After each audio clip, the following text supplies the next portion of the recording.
Hello and welcome. This is Gregory, and you're watching 1 in 20 D&D. Today, I've got my little buddy Tashi here with me. This is my son. I'm gonna record this video with him sitting here and just watching the magic happen, I suppose. So today, this is the Session 7 recap for the VÄRLDEN Reach, which is a 5e D&D game that I play every Saturday night with some amazing players and an incredible DM. We are having an incredible time romping through the countryside, and currently we are on a mission that involves tracking down some bandits. Now, why would we handle bandits, you might wonder, because we are a crack elite team for the VÄRLDEN, or for the Vokter, one of the special forces teams for the Vokter. Why would a special forces team look into bandits? Well, apparently they have become gruesomely violent in the recent months. About the last 6 months have just shown that the attacks have moved from being simple, grab the goods and get out, to kill everybody, execute them, then grab the goods and get out. So when the loss of life started to escalate, the Vokter said, okay, we need to find out what's going on and what's changed.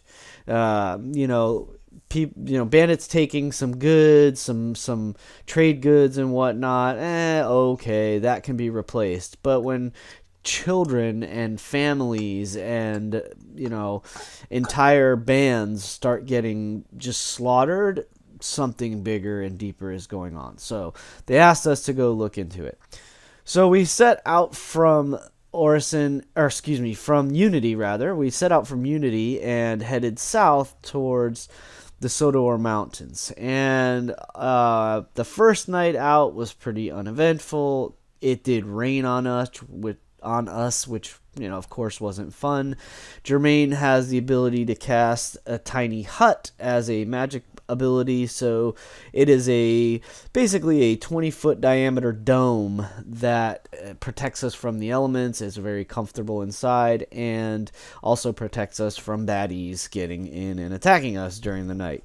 So we did that, and the next morning we continued on to find where these attacks were taking place approximately. We found some found some tracks on the way that looked like some wagons had pulled off the road.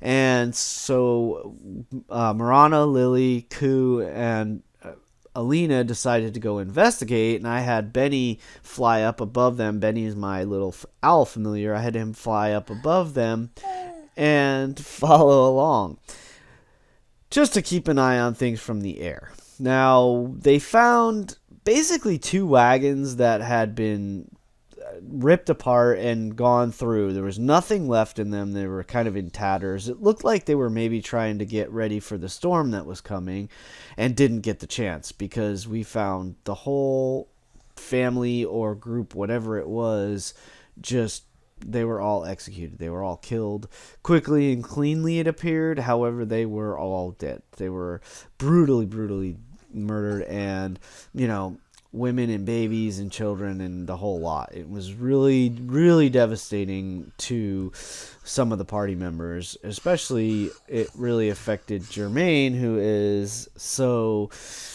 family oriented, let's say.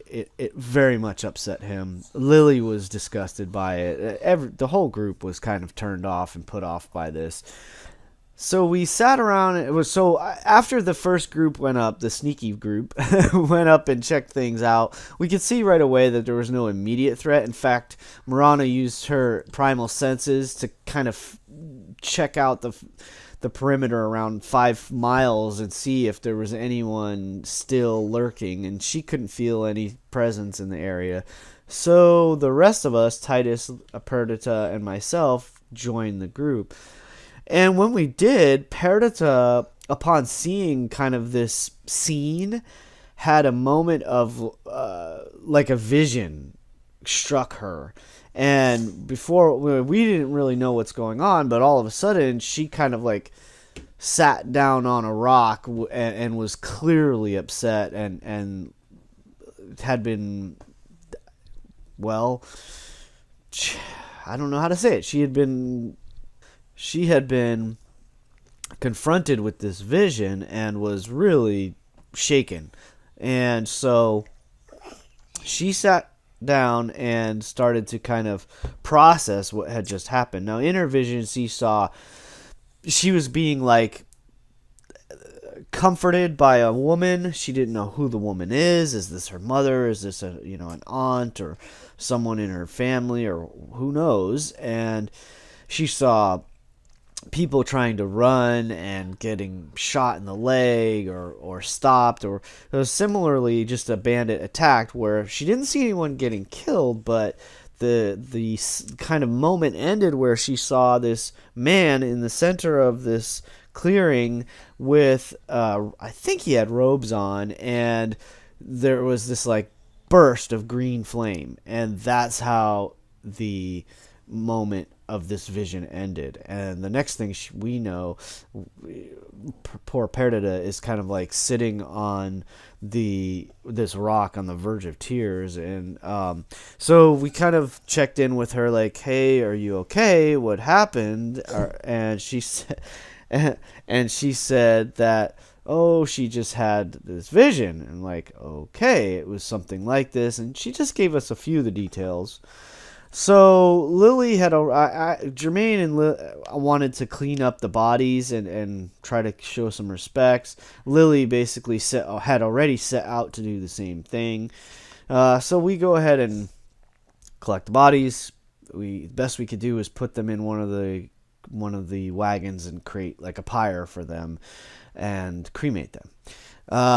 Jermaine basically said, I really don't want to camp here. It was kind of getting towards the end of the day, late in the day when we finished all this, and we decided, we need to find somewhere to camp that's clean, let's say. So Marana scouted out a little ways, maybe a mile or two away, and we all found a somber camp.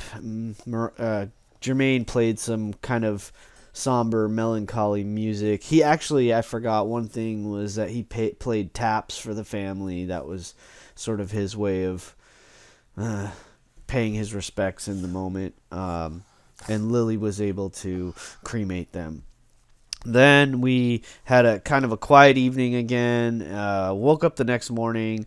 Now we don't know this, but Lily had a dream during the night where she saw maybe something from her past, and it was she was in a city and she kept seeing people like looking at her, and then their faces would turn to these like grotesque images or beasts or whatnot, and she saw a temple and a head priest, and the same thing happened with him. And then all these people went into the temple, and then after she saw this priest, and these people kind of going into the temple, then the temple gets like covered in gold, like molten gold poured over the temple, and the dream ends, I guess. So it was really, for her, I'm sure, a very interesting dream. She doesn't really know what to think of it, and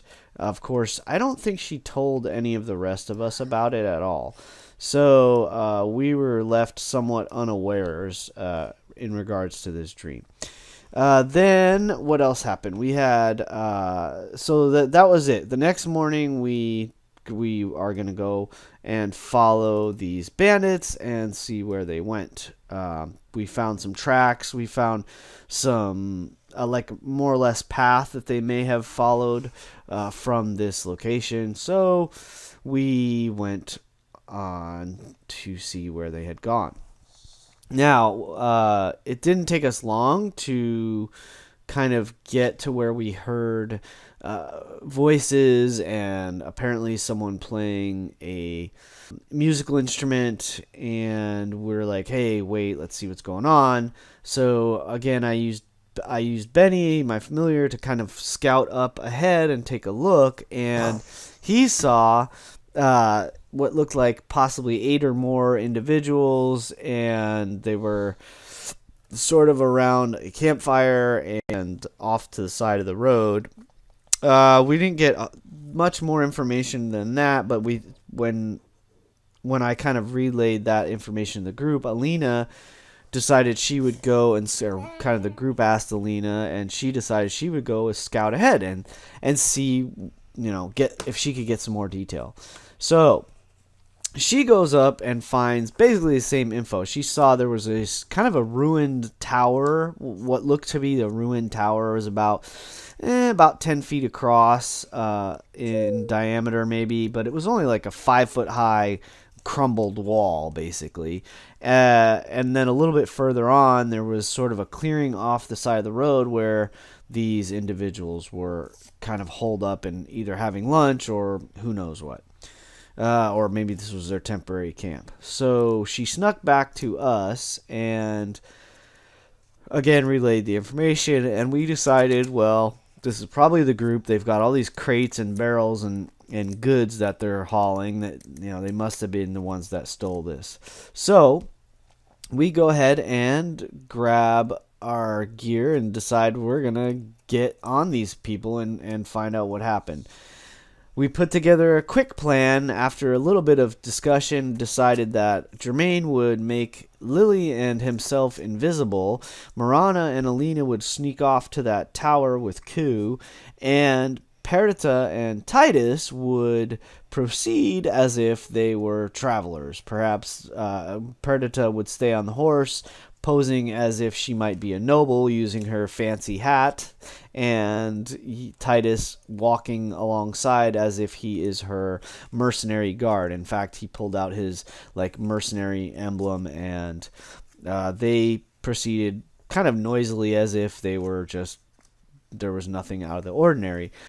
So Perdita and Titus get confronted by the guards. They kind of notice them approaching and say, hey, you can't be here, and by the way, we're gonna take everything you have. And Titus said, no, you're not. And they said, yes, we are, and don't make us take it from you. And Titus basically said, it's not even going to be a fair fight, so don't even try it. And then, of course, a few more come out of the woods, and he's like, well, maybe now it'll be a fair fight. Now, remind you, they only saw Perdita and Titus, so it's still 2-6 or 2-8 or something like that, and Titus is kind of shooting off his mouth. Well, Perdita decided she had had enough, apparently, and she fires a magic missile at 3 of the guys to get things off with a bang. And then madness ensued. We had a combat with them and the rest of their group and their leaders and what have you, and kind of made short order of the group of bandits. At the end of the fight, one of them tried to run and was actually taken down by an arrow that came seemingly out of nowhere, out of the woods. Well, turned out that there was an elven gentleman off in the woods somewhere who claimed to be after some time we found out that he had priorly been part of the bandits, and when they got taken over by who we come to find out a Goliath named Mogand,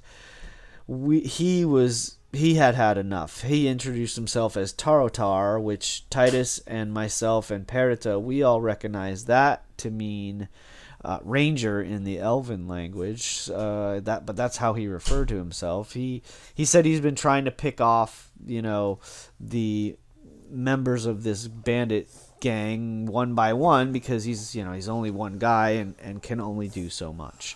So he offered to sort of guide us. Well, he didn't offer. We kind of asked him for some help. We asked him for some help, and he did agree to guide us up to the bandits. He said it's up in the mountains, and by the way, he lives up in the mountains right now currently. So we had captured during the fight the female Goliath, who was apparently the leader of this raiding party. We tried to, well, Jermaine tried to interrogate her. Marana also was asking her questions, but she was pretty useless and apparently couldn't count, nor did she have any vital information, and wasn't very willing to help us with getting anywhere as far as information. So, because she insulted Marana more than once, Alina decided to go ahead and offer and stabbed her through the heart. So once that dirty deed was kind of done, we collected a little bit of the gear. I found a mandolin, which was kind of nice, fairly good quality. We found some gold and coins and some gear, but nothing was incredibly valuable. The loot that they had taken from this family or whatever they were, they apparently just took mostly like food and such. So we proceeded to go back to Tarotar's home or what have you, which ended up being just a cave up in the mountains. It was a modest cave, but he welcomed us to camp there on our way. So when we got to the cave, nobody in the party really trusts Tarotar. Jermaine was willing to take him at his word. I think Perdita also was taking him as being a forthright guy, since he didn't try to attack us. He showed himself when we asked him to. He answered our questions, etc. The others were all like, "This dude's setting us up. What if it's a trap?" And okay, let's deal with this guy. So we get back to the cave. Perdita would make some dinner, simple dinner. Perdita, she writes the message. Oh no, before that, sorry. When everyone's getting ready for sleep, Lily decides she's going to sneak over and try to take the journal that she saw Tarotar writing in before he went to bed. Okay, buddy. I can't do this if we're going to do that, alright? So after dinner, when everyone's getting ready for bed, the ranger kind of wrote in a little journal of his own, and after he fell asleep, or apparently he fell asleep, Lily decided she would check out and snatch his journal. So she lifted it from him and found that it was written in Elvish, and she can't read Elvish. So she went over to Perdita and said, "Hey, what do you make of this?" And Perdita basically said, "Well, it says everything he's been telling us. He left the bandit group. He doesn't like what Mogan did, and by the way, this group doesn't seem to trust me, but I'm gonna try to help them." So Lily was, I guess, satisfied finally, and decided to give him back his book. So by dropping it on his head and saying, "Okay, well, I guess your story checks out, bub." And that was that. And he kind of made a few comments about, well, they'll let anyone into the Vactar these days, won't they? After Lily returned the book to Tarotar, then Perdita took it as finally some time to write her message to Crag. Actually, this was her second letter to Crag. She had already given him one quick update after we found the bodies and such, and he said, "Keep going, good job, stick to it." And then Perdita sent another message, and this one brought him up to speed once again. He also wrote back and basically said, "Thanks for keeping us posted. Keep up the good work." And, unfortunately, this is part of the business. We're going to have to deal with this kind of dirty work sometimes. She was a little upset about the execution of the prisoner we had. And I think Jermaine was too. Also, it seemed a little unnecessary to him. And last but not least, he mentioned something about, remember that Alduin lives in these mountains. Now, who is Alduin? I have no idea, and I don't know. Perdita hasn't shared anything, so that remains to be seen in the next session. And that was about it. Jermaine did do detect magic ritual and found out that he actually had come across one of the instruments of the bards, which is a pretty powerful magical item that only he can use, which is kind of wonderful and fun, and I can't wait for him to experiment with that.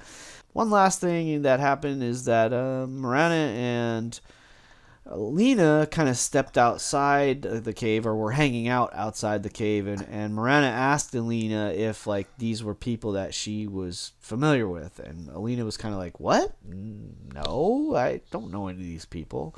So that was that, and they kind of made camp outside the cave with Ku. Titus is kind of right at the mouth of the cave, I think, and he's not getting drunk, which is kind of interesting. So he decided he would stay sober and keep an eye on this guy. So that was the adventure. It was fun. It was. Can you hold on while I do the closing? I love you. So that was the adventure. It was pretty straightforward. We had some good combat, which was fun as always. A little bit of intrigue and searching around, and we have found at least a temporary ally. So we will see what happens tonight in our next adventure, session 8. I can't wait for it to begin. I hope you will tune in for the next recap. I'm also going to be posting my Monday night game sessions as quickly as I can get them edited. I'm a little behind and looking to catch up as fast as possible. So, as always, thanks for tuning in. I hope you enjoyed the video, and I hope you will continue playing role-playing games, and when you do, keep rolling 20s. Say bye, Tashi. Bye.